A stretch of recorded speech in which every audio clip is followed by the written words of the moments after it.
ఎవరో తిట్టడానికి పెట్టింది, అంతకంటే కాదు 30 ఏళ్ల మా ఆకాంక్షలు చెప్పడానికి పెట్టింది మాత్రమే అని చెప్పి మీడియా ద్వారా నేను ఈ సమాజానికి తెలియజేస్తా ఉన్నాను. మిత్రులారా, చాలా మంది అనుకుంటారు, చాలా కామెంట్లు వింటున్నాం, చాలా ఇంటర్వ్యూలు చూస్తా ఉన్నాం.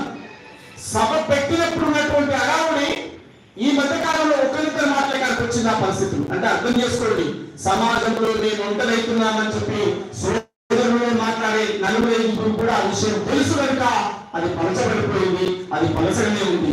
మానవ సమాజం అనే చరిత్రలో వర్గీకరణకు మద్దతు వాడు మనిషి వాడు ఎవరైనా వర్గీకరణకు మద్దతు ఇవ్వాల్సిందే అని చెప్పి మరొకసారి రుజువైంది కనుక ఇవాళ అత్యంత ఉన్నతమైనటువంటి సుప్రీంకోర్టు తీర్పు కృష్ణ పోరాట ఫలితం ద్వారా వచ్చింది కనుక గట్టిగా చట్టంతో మరొకసారి కళాకారులుగా కళాకారులుగా జై హో నంద కృష్ణ మాది అన్న, జై హో మాదిగ జాతి, జై హో నంద కృష్ణ మాది అన్న, జై హో.